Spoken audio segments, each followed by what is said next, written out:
ഈ ബലി നൽകണമൊക്കെ തിന്നൽ തുടങ്ങിയത് നമ്മളെ ഉമ്മത്തിലാണ്. അള്ളാഹു തആല ഹലാലാക്കിയത്. അങ്ങനെ ആടിനെ സ്വീകരിച്ച് അങ്ങോട്ട് കൊണ്ടുപോയി, സ്വർഗ്ഗത്ത് കൊണ്ടുപോയി. നെൽക്കറ്റ സ്വീകരിച്ചില്ല. അത് കാബീൽ പറയാണ് എന്നെ കൊല്ലുന്നതാണ്. ഹാബീൽ പറയാണ് എന്നെ കൊല്ലാൻ വേണ്ടി നിന്റെ കൈ എന്നിലേക്ക് നീ നീട്ടിയാൽ മാ അന ബിബാസത്തിൻ യദിയ ഇലൈക്കലി അഖ്തുലക, നിന്നെ കൊല്ലാൻ ഒരിക്കലും എൻ്റെ കൈ ഞാൻ നീട്ടൂല. ലോകരക്ഷിതാവായ അള്ളാഹിനെ ഞാൻ പേടിക്കുന്നുണ്ട്. എൻ്റെ പാപവും നിന്റെ പാപമൊക്കെ വഹിച്ചുകൊണ്ട് നീ നരകത്തിലേക്ക് പോകും എന്നെ നീ കൊന്നിട്ടുണ്ടെങ്കിൽ. ഇതൊക്കെ പറഞ്ഞിട്ടും കാബീലിൻ്റെ നഫ്സ് അവൻ്റെ ദേഹേച്ഛ സഹോദരനെ കൊല്ലാൻ അവനെ പ്രേരിപ്പിച്ചു. ഫഖതലഹു, കാബീൽ ഹാബീലിനെ കൊന്നു. ഫഅസ്ബഹ മിനൽ ഖാസിരീൻ, അതോടുകൂടെ അയാൾ പരാജിതരിൽ പെട്ടുപോയി. എന്താ പരാജയം? ഇന്ന് ലോകത്ത് നടക്കുന്ന കൊലയുടെ ഒക്കെ ഒരു പങ്ക് അയാൾക്കാണ്. കൊല എന്ന് പറഞ്ഞതോ ഭയങ്കര കുറ്റമാണ്. അങ്ങനെ ഇപ്പോൾ ബഅസല്ലാഹു ഖുറാബൻ അല്ലാത്തൊരു കാക്കച്ചിനെ അയച്ചു. യബ്ഹസു ഫിൽ അർളി, ആ കാക്കച്ചി ഭൂമിയിൽ ഇങ്ങനെ മാന്തിയിട്ട് ഇങ്ങനെ ആ ഒരു ചത്ത കാക്കച്ചിനോട് കുഴിച്ചിട്ടു. ഒരു കാക്കച്ചി.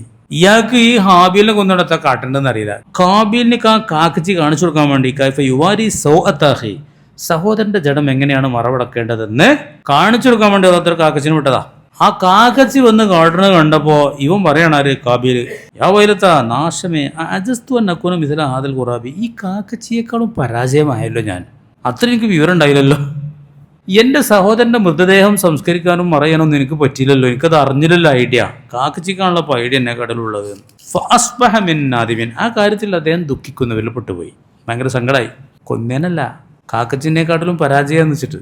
ഈ കാരണത്താൽ കതബനാ അലാ ബനി ഇസ്രായേല, ബനു ഇസ്രായേലുകൾക്ക് നാം നിയമമാക്കി, ഒരു ആത്മാവിന് പകരമല്ലാതെ ഒരാളെ ആരെങ്കിലും കൊന്നാൽ, എന്നുവെച്ചാൽ കൊന്നതിന് പകരമായിട്ടല്ലാതെ കൊന്നാൽ, അല്ലെങ്കിൽ ഭൂമിയിൽ ഫസാദ് ഉണ്ടാക്കാത്തതിന് പകരമായിട്ട് കൊന്നോലും കൊല്ലാം, ഭൂമിയിൽ കുഴപ്പമുണ്ടാക്കണോലും കൊല്ലാം. കൊല്ലാനുള്ള വകുപ്പ് അതൊക്കെയാണ്. ഒന്നിലേക്ക് നമ്മൾ ബാക്കിക്കാരൻ വാപ്പാനെ കൊന്നു, ഓനെ തിരിച്ചു കൊല്ലാം. ഇവിടെ പറ്റൂല കേട്ടോ, ഇവിടെ കോടതി പോയിട്ട് വരണം, എവിടെയും വേണം പറയാ. പിന്നെ ഒരാൾ നാട്ടിൽ ഭയങ്കര കുഴപ്പമുണ്ടാക്കുകയാണ്, ഓലൊക്കെ എന്താക്കുക? കൊല്ലാം. അങ്ങനെ നാട്ടിൽ കുഴപ്പമുണ്ടാക്കുന്നതിൻ്റെ പേരിലോ മറ്റൊരു നഫ്സിന് പകരമോ അല്ലാതെ ആരെങ്കിലും അകാരണമായിട്ട് ഒരാളെ കൊന്നാൽ എല്ലാവരെയും കൊല്ലണതിന് തുല്യമാണ്. മനുഷ്യന്മാരെ കംപ്ലീറ്റ് ലോകത്തുള്ള മൊത്തം കൊല്ലണതിന് തുല്യമാണ്. ഒരു ജീവൻ, അള്ളാഹ് നൽകിയ ഒരു ജീവൻ, അത് കളയാൻ അത്ര ഗുരുതരമാണ്. നമ്മളവരെല്ലാം ജീവൻ കൊടുത്ത്. ഇതാണ് സംഭവം. കാബീൽ പോക്കാണ്. പിന്നെ എങ്ങനെ അയാളെ സിയാറത്ത് ചെയ്യലെന്നാണ് എനിക്ക് ഇഷ്കാലം ഉണ്ടായത്. ബസ്സുകാർ കൊണ്ടാണ് നിർത്തുകയാണ്. ഹബീലിനെയും കവറാണ് പോയി സിയാറത്ത്. ആര് കണ്ടു പോയാൽ തന്നെയാണോ എന്നുള്ളത് ഞങ്ങളൊന്നും യാസീനൊന്നും ഓതിയിട്ടില്ല. അല്ല നിങ്ങളാരും കണ്ടോണോ? അത് ഇപ്പോൾ കണ്ടോണോ? എന്നാൽ നീ കാണാൻ പോകും വേണ്ട. ഞാൻ കാണാൻ പോയതല്ല. ഞങ്ങൾ പാമ്പംപാലം കണ്ടു.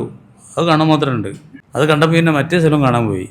ആ രണ്ടും കൂടുന്ന സ്ഥലം ഉണ്ടല്ലോ, ധനുഷ്കോടി. അങ്ങോട്ട് പോയതാ. അതിലാണ് ഇത് കേട്ട്.